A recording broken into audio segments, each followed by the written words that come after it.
Me veo pequeña en aquella fotografía. Me doy cuenta de que una imagen vale más que 1000 palabras. Sé que es una foto que se te mete en la cabeza y te llega al corazón. La niña del napalm y el hombre que la fotografió. Ella tenía 9 años y él 20. Era el 8 de junio de 1972 en una carretera de un pueblo de Vietnam del Sur. El humo espeso que lo impregnaba todo era el que desprendían las bombas de napalm. Se trata de una imagen que plasma los horrores y el miedo de toda una guerra. Kim, con la piel abrasada, podría haber quedado destrozada para siempre por aquella fotografía. En su lugar, la convirtió en un instrumento de paz. Junto al autor, recorre el mundo entero, ejerciendo de mensajera, y tanto ella como Nick se han propuesto llevar ese instante de dolor universal a Roma, al Papa Francisco, porque una fotografía es siempre un arma, bien en manos de un fotógrafo, de las víctimas o del poder. Aquella fotografía cambió mi vida y la de Kim. Todavía no me puedo creer lo famosa que se ha hecho en 50 años. Plasmé en imágenes más de 3000 días de guerra, Camboya, Laos, Vietnam, y vi morir casi a diario a cientos de personas ante mis ojos, tanto estadounidenses como vietnamitas del sur o del Vietcong. Pero aquella vez, el 8 de junio del 72, fue diferente. El experimentado reportero gráfico y la niña, que ahora es más alta que él, vuelven a encontrarse. A sus espaldas, medio siglo de historia que nos pertenece a todos, pero especialmente a esa generación que cantaba Venceremos y que después de Vietnam se había hecho la ilusión de que nunca volvería a ver la guerra. Kim y Ut, una amistad nacida sobre las cicatrices del napalm. El tío Ut es mi héroe. No solo me hizo aquella foto el 8 de junio de 1972, sino que hizo mucho más como ser humano.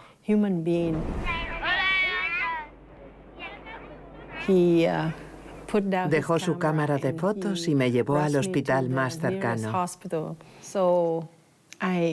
Estoy en deuda con él. Me salvó la vida y se lo agradezco. Una fotografía de las muchas sacadas por Nick Ut a lo largo de toda su vida. Después de aquella vendrían miles más.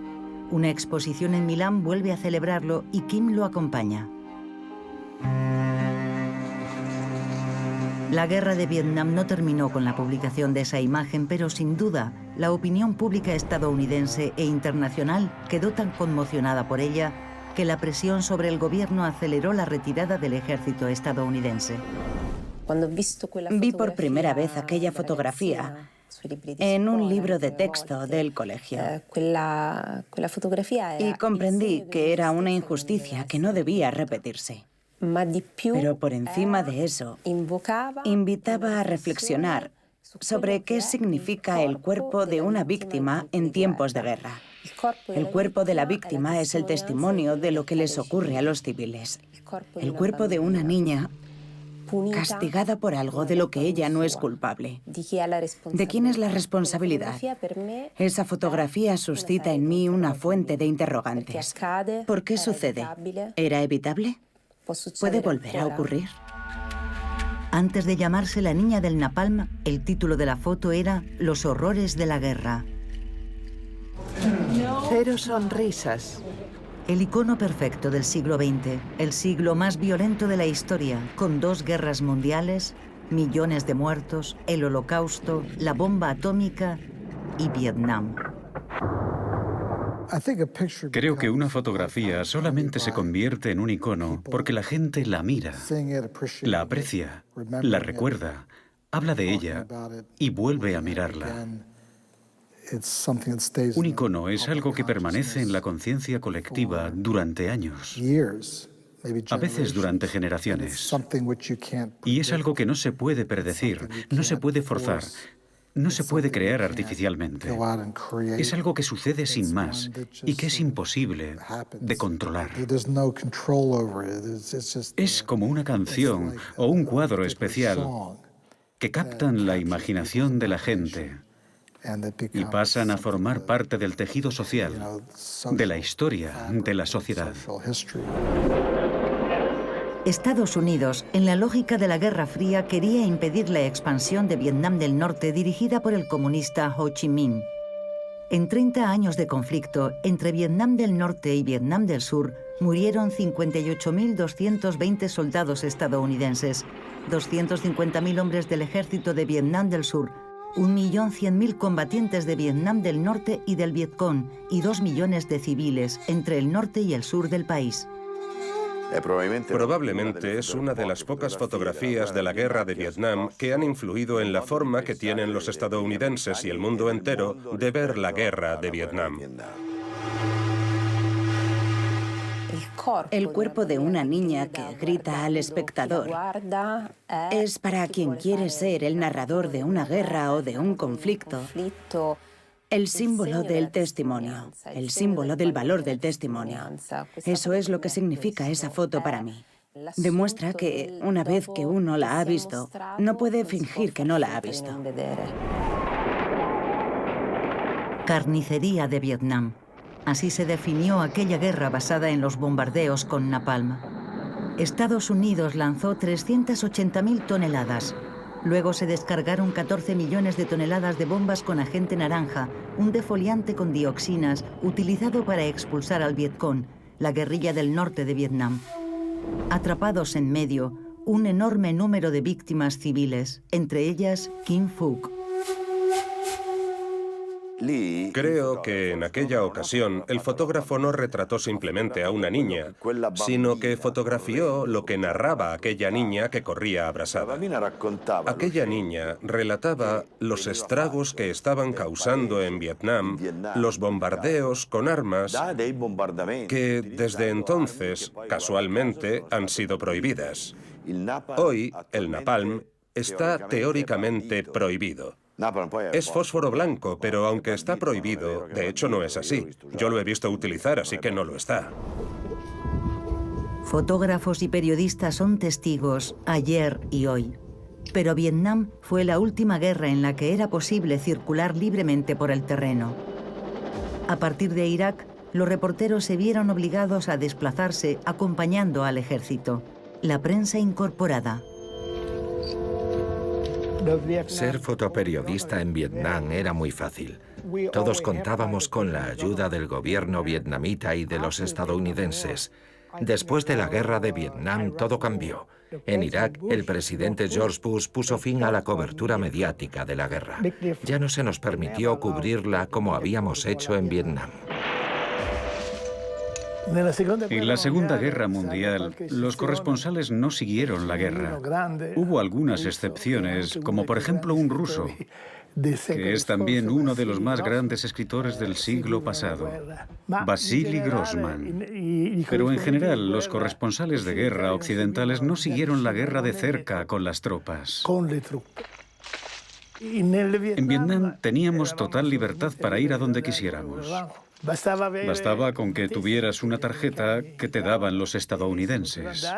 Esa tarjeta te daba vía libre y si tenías ocasión, incluso te permitía utilizar vehículos militares en determinados momentos. Así fue como los periodistas, principalmente los estadounidenses, en el bando estadounidense, o los periodistas franceses en el bando francés, siguieron la guerra desde dentro de la guerra.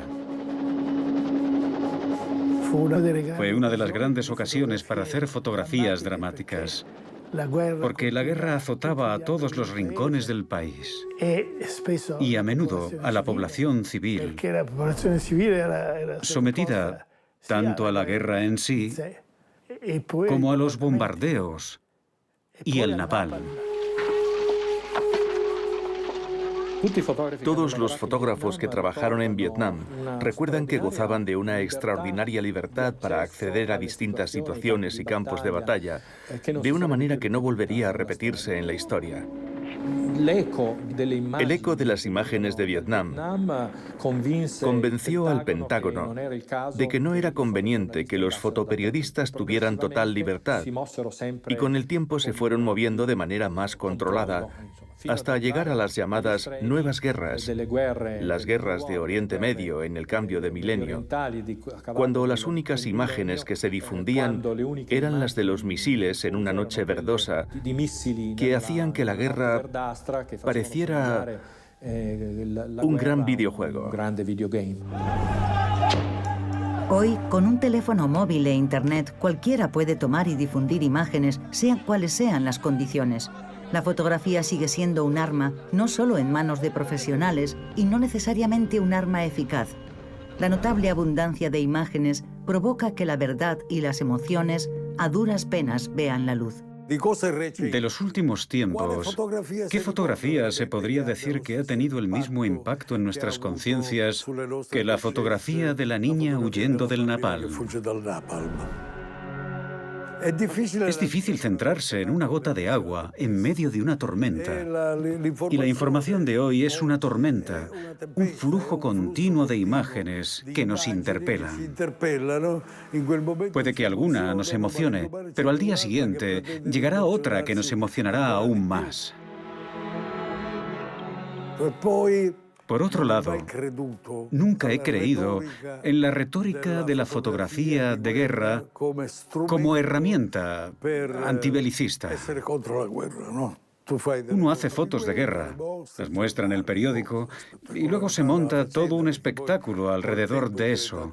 Y es que con el tiempo se ha convertido en un verdadero espectáculo. Lo estamos viendo incluso ahora, lamentablemente. Creo que las numerosas fotografías de guerra que se han hecho no han ayudado a poner fin a los conflictos armados. Siempre ha habido guerras, desde Caín y Abel hasta nuestros días. Y me temo que seguirá habiéndolas, porque la gente es así. Son santos y asesinos. La guerra de Vietnam pasó a ser conocida como la Guerra Sucia, como si hubiera guerras limpias. Lo que ahora llamamos daños colaterales, el 8 de junio de 1972 tenían el nombre de Kim Phuc, de Dan, su primito, el bebé que las fotos mostraron muerto en brazos de su abuela, y de Cuong, el otro primo, de tan solo 9 meses, fallecido a consecuencia de las quemaduras. Todos vivían en Tram Bang, un pueblo cerca de Saigón. En mi pueblo teníamos muchas tierras. Recuerdo que estaba muy orgullosa de nuestra casa. No nos faltaba de nada y la guerra parecía lejana. Se respiraba tranquilidad. Pero entonces llegó el 8 de junio, el día que pasó lo que pasó, el día que conocimos la guerra en primera persona. Aquella noche estábamos durmiendo y mi madre oyó que llamaban a la puerta. La abrió y vio a muchos soldados. Era habitual que llamaran, pidieran provisiones y se fueran. Pero aquella vez le dijeron a mi madre que se quedarían. Entonces, ella comprendió de inmediato que la guerra era inminente. Lo que ocurrió aquel día se ha ido reconstruyendo con el tiempo. Se había informado de la presencia de soldados norvietnamitas en Tram Bang. La familia de Kim se había refugiado en el templo del pueblo, pero la aviación de Vietnam del Sur había recibido la orden de bombardear precisamente esa zona. Mi madre pensaba que el templo era un sitio seguro por ser un lugar sagrado. Permanecimos 3 días escondidos en el templo y el último día, el 8 de junio, recuerdo que yo estaba jugando con uno de mis primos, mi primo favorito. Tenía 3 años. Murió en el ataque.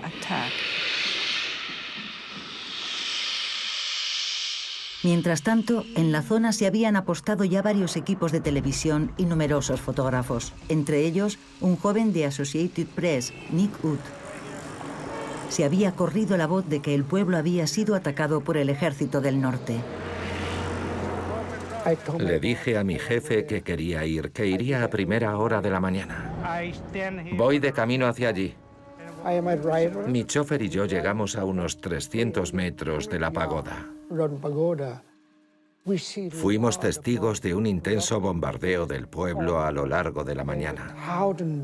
Miles de refugiados vietnamitas escapaban por las carreteras que bordeaban el lago, entre ellos muchos niños y ancianos. Apenas habían pasado 3 horas y debía apresurarme para volver a Saigón, pero me dije que no podía irme todavía porque había muchos medios de comunicación, televisión y fotógrafos. De repente vi a un soldado survietnamita agitando la mano. Cogió una granada y la lanzó. La explosión levantó una humareda amarilla y cuando el humo se disipó oímos aviones sobrevolando el templo. Los aviones survietnamitas estaban a punto de alcanzar accidentalmente a sus propios soldados y a un grupo de civiles. Lanzaron 2 bombas. Todo tembló y yo saqué una foto de la deflagración.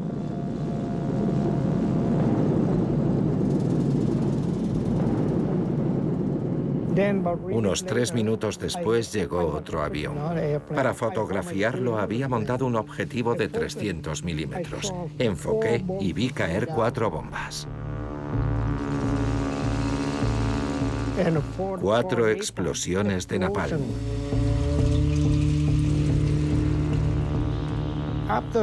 Tras la explosión todo se volvió rojo. Luego apareció el humo negro y a continuación el humo blanco.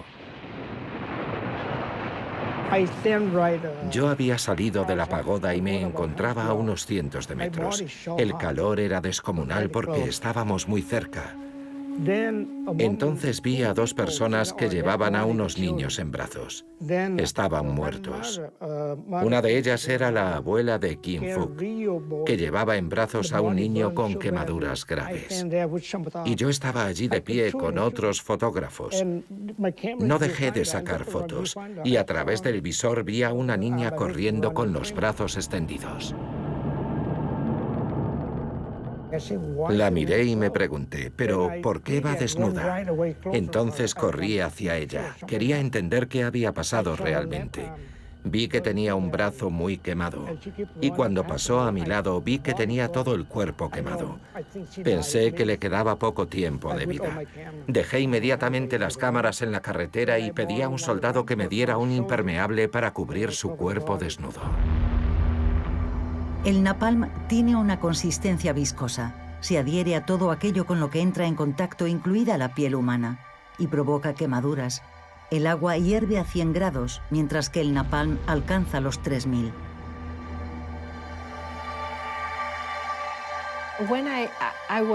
Cuando salí de las llamas, vi a mis hermanos.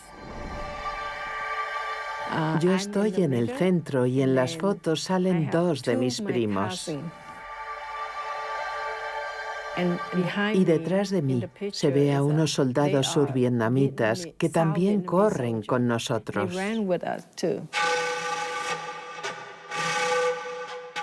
Cuando ya no podía correr más, me detuve.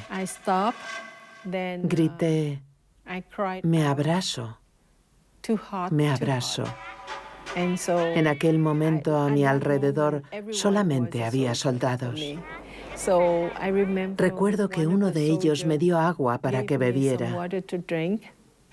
Quería ayudarme y me echó agua por encima. Pero entonces el oxígeno del agua reaccionó con el napalm y aquello agravó las heridas. Así que perdí el conocimiento. Me desmayé. Es lo último que recuerdo.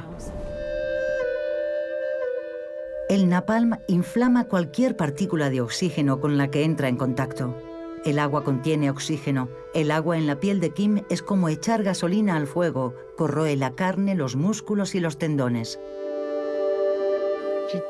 Allí estaba ella mientras toda la prensa se marchaba. Todos se habían ido y yo mirando la escena me pregunté, ¿por qué nadie la ayuda?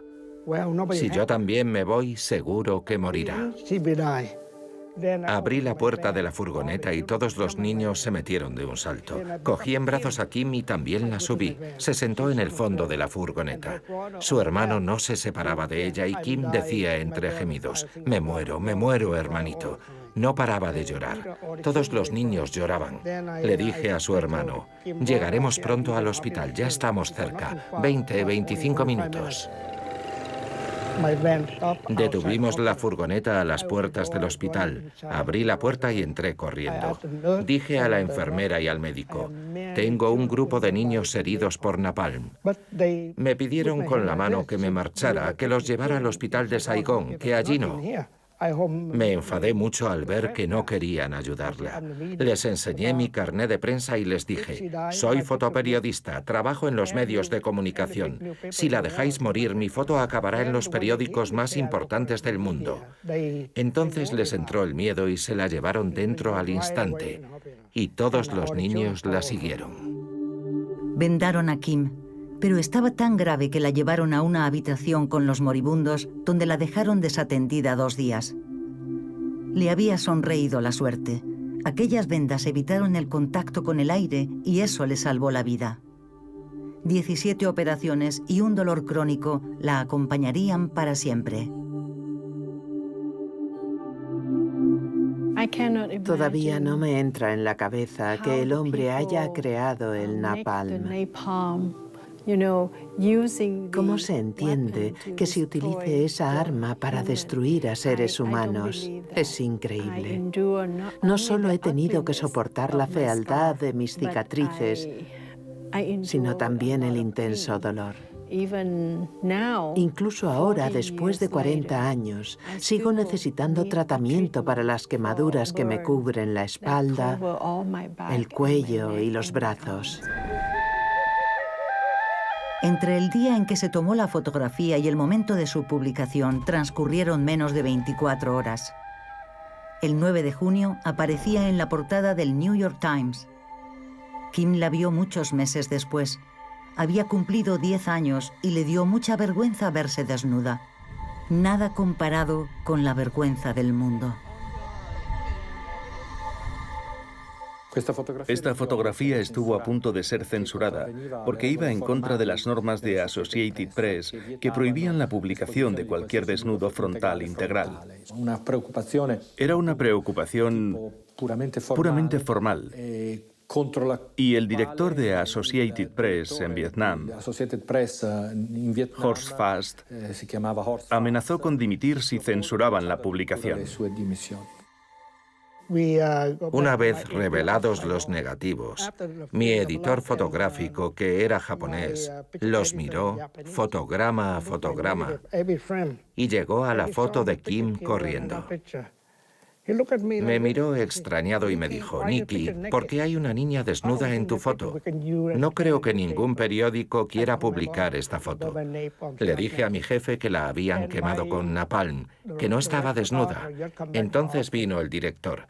En cuanto vio la foto en la mesa de revelado, me preguntó: Nikki, ¿cuál es la historia de esta foto? Le conté que en un pueblo habían caído 4 bombas de napalm y que a la niña se le había incendiado la ropa. Inmediatamente le pareció una buena historia. Gritó a todos en la oficina: escribid el pie de foto inmediatamente y enviadla. Cuando Tokio y Nueva York la recibieron, dijeron: es una de las mejores fotos de la guerra de Vietnam. Pero aquel no fue el fin de la censura contra la fotografía. Volvió al primer plano informativo no hace mucho tiempo, cuando nada menos que una jefa del gobierno, la primera ministra noruega, Erna Solberg, la publicó en Facebook y posteriormente fue retirada por las mismas razones que la vez anterior: no mostrar desnudos. Más tarde Facebook volvió a publicar la fotografía y se disculpó. Recuerdo la primera vez que vi la foto. Después de 14 meses en el hospital, por fin regresé a casa. Mi padre sacó el recorte del periódico, un periódico vietnamita. En cuanto lo vi, dije: ¿qué? ¿Quién me hizo una foto estando tan fea, desnuda y sufriendo? Me sentí mal. Me moría de la vergüenza. Me parecía de locos que todo el mundo me hubiera visto desnuda. No me gustaba para nada aquella foto. La primera pregunta que uno se hace a la hora de contar una guerra es ¿cuánto dolor es lícito mostrar? Esa es la primera gran pregunta. ¿Debe mostrarse todo? ¿Está permitido? Eso por un lado, pero por el otro, ¿qué aporta? Creo que hay que mostrarlo todo, porque la guerra es precisamente eso, niños muertos y cuerpos que avanzan hacia el objetivo gritando de dolor. Eso es la guerra. Hay que mostrarla, sí, pero hay que explicarla, para que no se convierta en una sublimación morbosa de la violencia. A partir de 1969, el presidente Richard Nixon y su asesor Henry Kissinger, presionados por los movimientos pacifistas y por una opinión pública asustada por la escalada militar, habían elegido una nueva estrategia para la guerra de Vietnam. Ante el creciente número de soldados estadounidenses muertos y la falta de avances sobre el terreno, decidieron apostar por la vietnamización del conflicto, aumentar las armas, entrenar in situ a los soldados survietnamitas y reducir el número de jóvenes estadounidenses que luchasen en la jungla. Pero la publicación de la foto de la niña del napalm provocó que en pocas horas la gente se echase a las calles para mostrar su indignación por las víctimas de una guerra que ya nadie quería. Aquella foto enfureció a mucha gente en todo el mundo. Muchos soldados estadounidenses me dijeron, gracias, Nikki. Me voy a casa gracias a tu foto. No quiero morir en este país. Gracias a tu foto, Nixon nos devuelve a casa. Lo cierto es que Nixon intentó afirmar que la foto de Kim era un montaje. Existe una grabación realizada en el despacho oval de la Casa Blanca 3 días después de la publicación de la fotografía de Nick Ut, en la que el presidente y su jefe de gabinete, H.R. Haldeman, debaten posibles estrategias. ¿Pero no será un montaje? Podría ser, porque es extraño que sacasen a la niña desnuda. Ha tenido una repercusión tremenda, pero se trataba de survietnamitas que bombardeaban a otros survietnamitas por error. Al parecer pensaban que estaban atacando al enemigo, pero estaban atacando a sus propios refugiados. El napalm impresiona a la gente, sobre todo si muestras la foto de una niña con la ropa quemada. Yo había pensado lo mismo. El general Westmoreland, antiguo comandante del ejército en Vietnam, dio una rueda de prensa en Miami y declaró que la niña de la foto se había quemado con aceite de cocina y que si hubiera sido napalm seguramente habría muerto. Unos minutos después, la NBC emitió las imágenes filmadas por el cámara que estaba a mi lado y era amigo mío, en las que se veían las bombas lanzadas y las explosiones. Westmoreland vio las imágenes y ya no pudo sostener su versión. Se disculpó e indicó que el FBI había afirmado que era aceite de cocina. Pero ya era demasiado tarde. Ya lo había dicho. Aquel día se sacaron muchas más fotos en Trang Bang. Era cierto todo lo que se veía en aquellas instantáneas. Eran un espejo de lo sucedido. Sin embargo, en las fotografías siempre es posible llevar a cabo una selección y una manipulación posterior.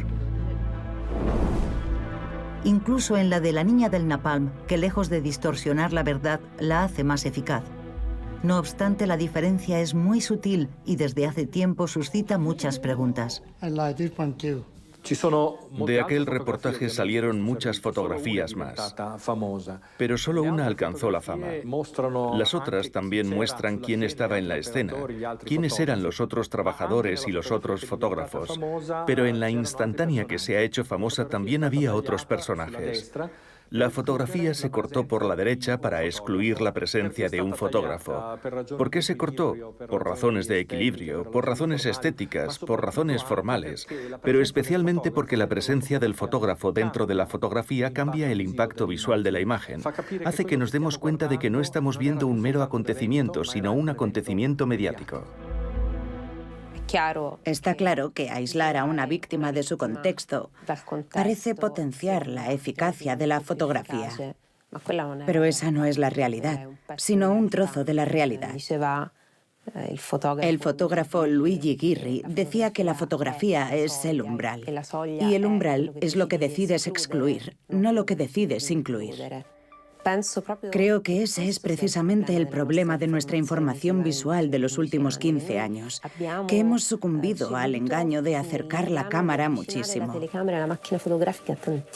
casi pegándola a la persona, a la víctima, a los cuerpos, al personaje, y hemos decidido alejarla del contexto. Y cuanto más se aleja el contexto, más indistinguible es la víctima. De todas las imágenes tomadas por los fotógrafos presentes en Trang Bang, tan solo una ganó el Pulitzer y se convirtió en un icono, la de Nick Ut. Yo siempre viajaba con 4 cámaras, 2 Leica y 2 Nikon, con objetivos que iban desde el gran angular hasta el teleobjetivo de 300 milímetros y 30 rollos de película Kodak, porque nunca se sabe lo que puede pasar. A veces la contienda duraba más de una semana y te quedabas allí atrapado sin poder salir.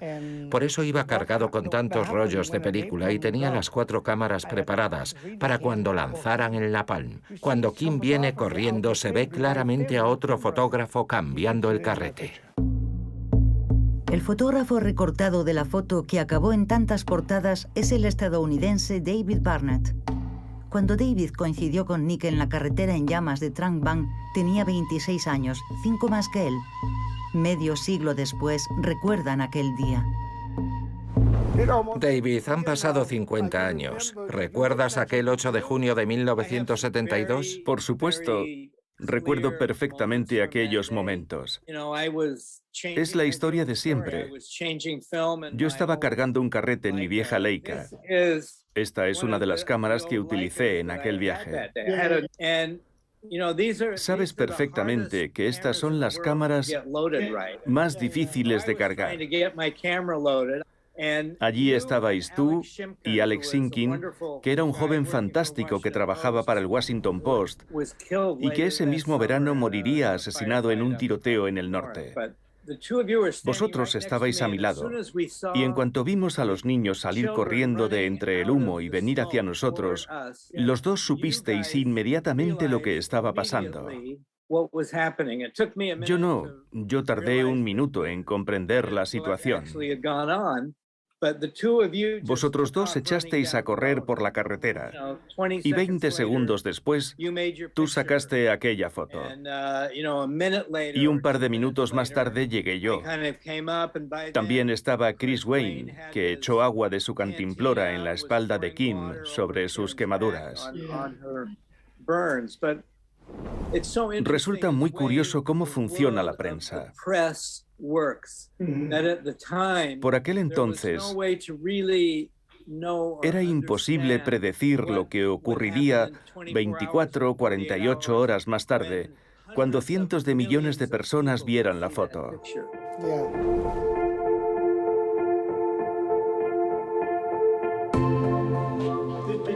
Estas fotos son de cuando empezaba como fotógrafo, cuando entré en Associated Press. Tenía 16 años. Fotografías de hombres y de lugares de Saigón. A principios de los años 60, el hermano de Nick, Win Tan Mi, ya trabajaba para Associated Press, documentando el conflicto en primera línea. Murió a los 27 años a orillas del río Mekong durante un enfrentamiento entre el Vietcong y el ejército survietnamita. Yo no vivía en Saigón y a mi hermano mayor le preocupaba que el Vietcong llegase a secuestrarme. Recuerdo que me decía, quiero que te vengas a vivir conmigo a Saigón. Cuando estábamos juntos, me enseñaba sus fotos de la guerra de Vietnam. Siempre tenía una expresión muy triste. Decía, odio la guerra. Después de su muerte en 1965, yo no dejaba de oír la voz de mi hermano diciéndome, odio la guerra. El negativo de la foto de la niña del napalm era el número 7, porque mi hermano era el 7º hijo. Aquel día le dije, hoy tengo una foto para ti. La foto copó las portadas de todos los periódicos. 3 meses después me comunicaron que había ganado el World Press Photo y un año más tarde también el Pulitzer. Era muy joven, pero incluso después del Pulitzer seguí siendo fotógrafo de guerra. Me daba todo igual, yo solo quería sacar fotos para documentarla. Y así fue. Nick, que pasó a ser conocido en todo el mundo, siguió fotografiando el conflicto durante 3 años más. Era ágil e intuitivo y siempre estaba en el lugar adecuado. Después del 8 de junio seguí trabajando documentando la guerra. Un día llegué a pensar que no volvería, que aquel era mi final. Estábamos volando en helicóptero y nos alcanzaron muchas veces. Me puse muy nervioso. Recuerdo que le dije a un amigo, a este paso terminaré muriendo. Me alcanzaron 3 veces, en la pierna, en el estómago y en el brazo. Y perdí a muchos amigos y compañeros también fotógrafos. Yo tuve suerte. Antes de la caída de Saigón en 1975, salí de Vietnam como refugiado. Pasé una semana en Guam y luego me trasladaron a Camp Pendleton, en California. Tras 2 semanas en el campamento, llegué a Los Ángeles. Por entonces tenía visado estadounidense. Luego me trasladé a Tokio para trabajar en Associated Press. Al cabo de 2 años me destinaron a Hollywood. Fotografié incendios estivales, reuniones de presidentes y la vida pública de Hollywood, incluyendo a Marlon Brando, Michael Jackson, todas las grandes estrellas. De tanto que los fotografiaba ya me conocían. Siempre eran muy amables y me permitían hacerles fotos. Cada vez que me veían hacían referencia a la historia de la niña del napalm. Siempre tuvieron un trato cordial conmigo. Nick dejó de fotografiar la muerte y el dolor. Se alejó de todo aquello sin olvidar ni un solo día a la niña del napalm y aquella fotografía que le había granjeado la fama. A Kim, en cambio, aún le quedarían muchos años de sufrimiento antes de romper las cadenas con aquel Vietnam que pasó a estar en manos de los comunistas. La guerra ha traído mucho sufrimiento, muerte y destrucción, y no solo desde el punto de vista físico. La posguerra supuso afrontar el dolor emocional y espiritual.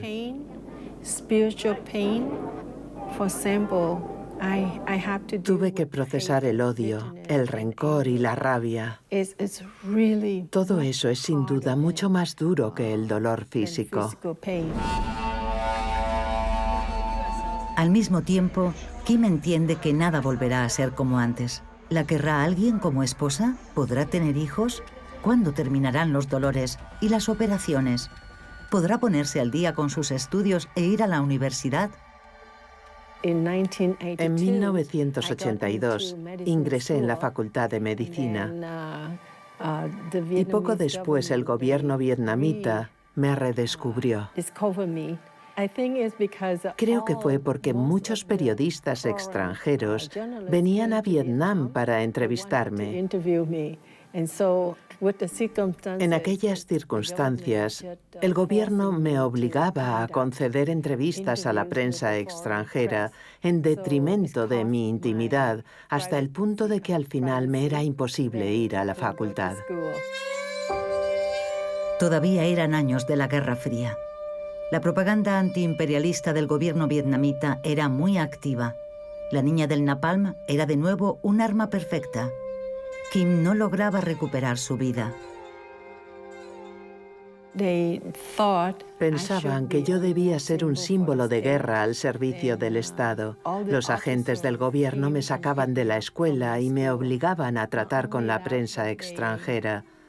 Pero no solo eso, sino que además me controlaban y acabaron obligándome a dejar de estudiar. Del miliciano de Robert Capa al izado de la bandera de Iwo Jima de Rosenthal, es casi inevitable que algunas fotografías destaquen por sus características particulares, es decir, porque representan mucho más que el momento en que fueron tomadas. Es inevitable, pero también muy peligroso, porque las fotografías icónicas tienden a adoptar vida histórica propia, tienden a subir en el escalafón y a representar sentimientos, ideales, razonamientos y valores universales, pero eso supone borrar y simplificar el contexto dramático en el que se originaron. Kim, previa autorización del gobierno vietnamita, había escogido la Universidad de La Habana como primera vía de escape. Pero seguía sin encontrar la libertad y la comodidad del anonimato que tanto necesitaba, a pesar de haber conocido a Toan, el hombre que se convertiría en su marido y padre de sus 2 hijos. Tendrá que desertar y pedir asilo en Canadá.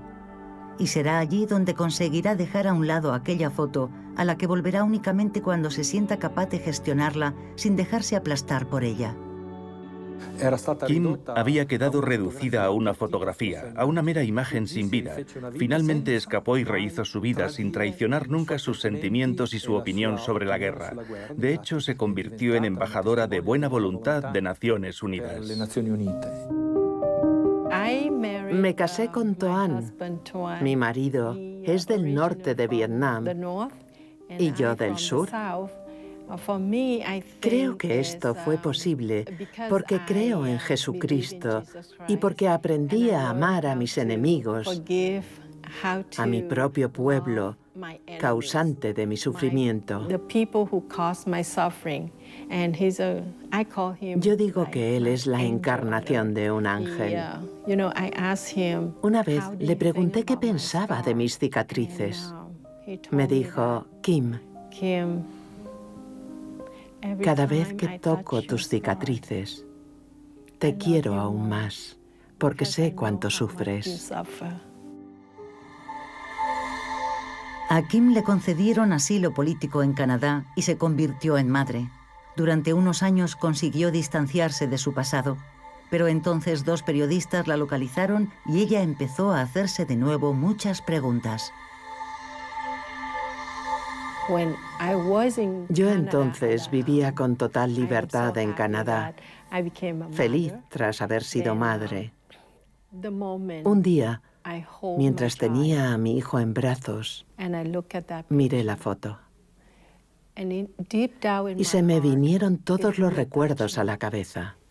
Me miré, me reconocí y me dije, esto no es posible. No puedo permitir que mi hijo sufra como esa niña. Y no solo mi hijo, sino todos los niños del mundo. Debo hacer algo. Debo hacer todo lo que esté en mis manos para protegerlos. Precisamente esa fotografía fue la que me motivó. Creo que es el regalo más poderoso que me podían haber hecho. Y recurro a ella para trabajar por la paz.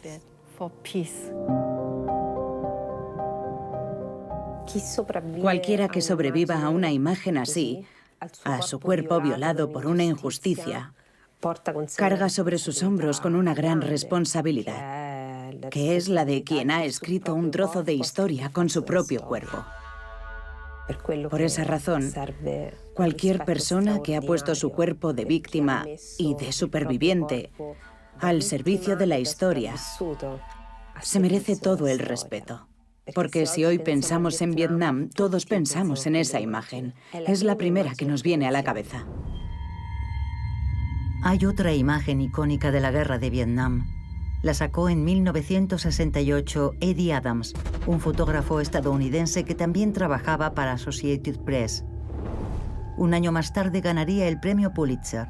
Retrata el momento exacto en el que un general survietnamita ejecuta a un prisionero del Vietcong. Pero esa es una foto maldita.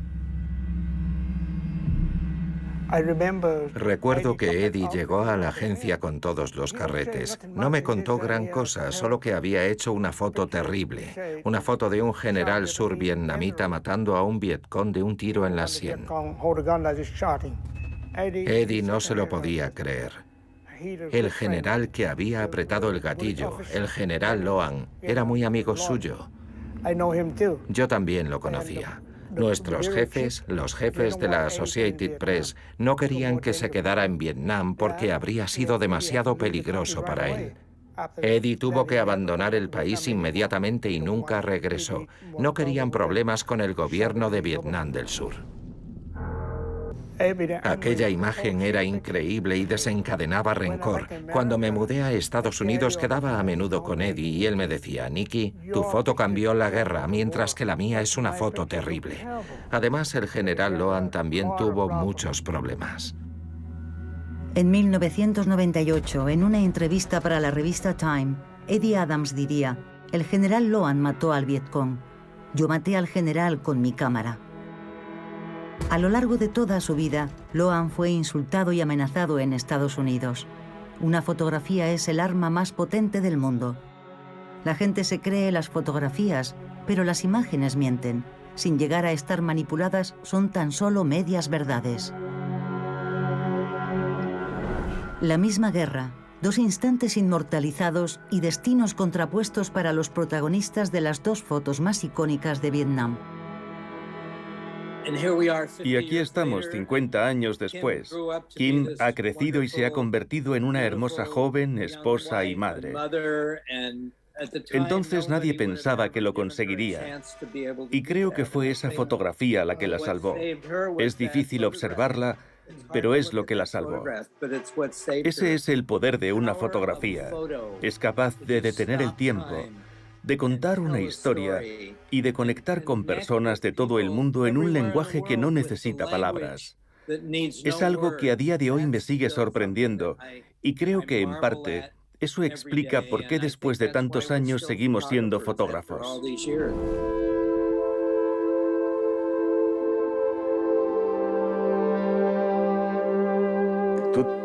Todo lo que ve un fotógrafo a lo largo de su carrera profesional no lo olvida una vez descargada la foto, enviada y publicada en prensa al día siguiente.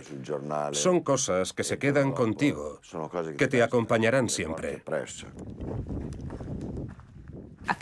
Ante una injusticia, siempre te asalta una pregunta. ¿Realmente servirá de algo lo que estoy haciendo? Y si sirve de algo, entonces ¿por qué estoy otra vez ante una injusticia? ¿Por qué hay otra madre en otro país llorando la muerte de un hijo? Esas preguntas nos las formulan las personas que observamos, que firman un pacto de confianza con nosotros. Las personas que se dejan fotografiar, que se dejan entrevistar por unos desconocidos, que volveremos a ser desconocidos un segundo después de hacerles una foto. Son personas que hacen un pacto con nosotros, que nos dan lo más preciado que tienen, el recuerdo de su sufrimiento. De ahí que tengamos una responsabilidad enorme, enorme.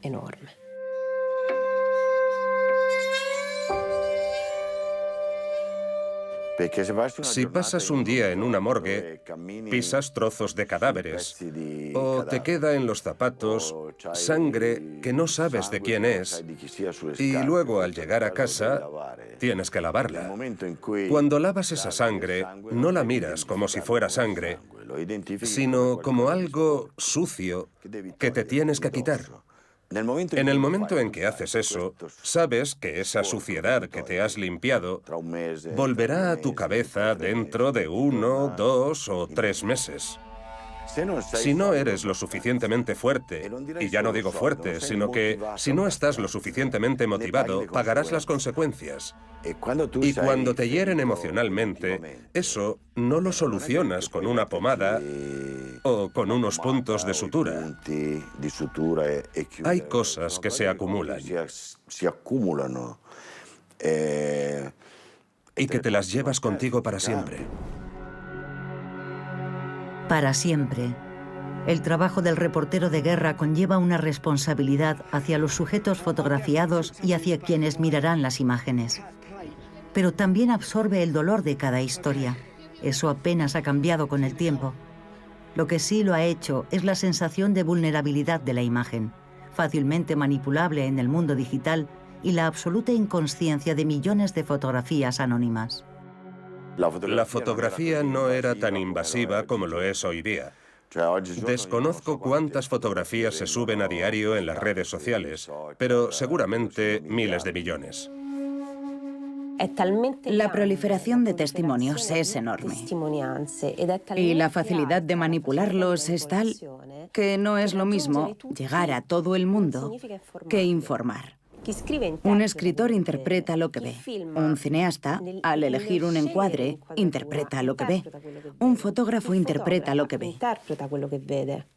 No así un ciudadano de a pie. Y esto ha cambiado mucho la función de nuestro trabajo. Las fotos sacadas con el móvil también son útiles. De hecho, si no hubiera móviles, hoy no sabríamos nada de Irán, porque allí no entra nadie. A mí, por ejemplo, no me dan visado al considerarme persona non grata. Muchas fotos que han salido de Siria las han sacado con un teléfono móvil y son muy importantes desde el punto de vista comunicativo. Ser cronista de un hecho también significa ser capaz de interpretarlo, de encontrar las similitudes con otros conflictos, de saber leer entre líneas esas imágenes. Y esa es la función del narrador en las guerras. Las historias detrás de las imágenes. No basta con sacar fotografías. Los grandes fotoperiodistas lo saben bien. A menudo intuyen la toma un instante antes de que ésta tenga lugar, porque tienen claro el contexto. Decía Robert Capa, no siempre es fácil permanecer al margen y no poder hacer nada salvo registrar el sufrimiento que te rodea. Nick Ut, en cambio, consiguió hacer ambas cosas, fotografiar y salvar a la niña del napalm. Luego le tocó a Kim dar sentido a todo lo que le había ocurrido. Recuerdo que estaba en casa cuidando de mi primer hijo, Thomas. Yo llevaba un vestido sin mangas y él vio lo diferentes que eran mis brazos y los suyos. Nunca olvidaré aquel momento. Me miró las cicatrices y me dijo, mamá, ¿duele? Y me besó las cicatrices. Aquello me impresionó. Comprendió que era doloroso. Le conté la verdad. Le conté lo que me había pasado durante la guerra de Vietnam, pero no solo eso. Le conté todo. Que mamá estaba muy agradecida por haber sobrevivido, por haber tenido un hijo y por haber aprendido a perdonar y amar a la gente. Y esa es también la razón por la que siempre les digo a mis hijos que tienen que compartir a su madre con el resto del mundo. Últimamente estoy viajando mucho como embajadora de la UNESCO por la paz y también me he comprometido con la Fundación Kim, mi fundación, cuya misión es ayudar a construir hospitales, escuelas, orfanatos, hogares y bibliotecas para niños.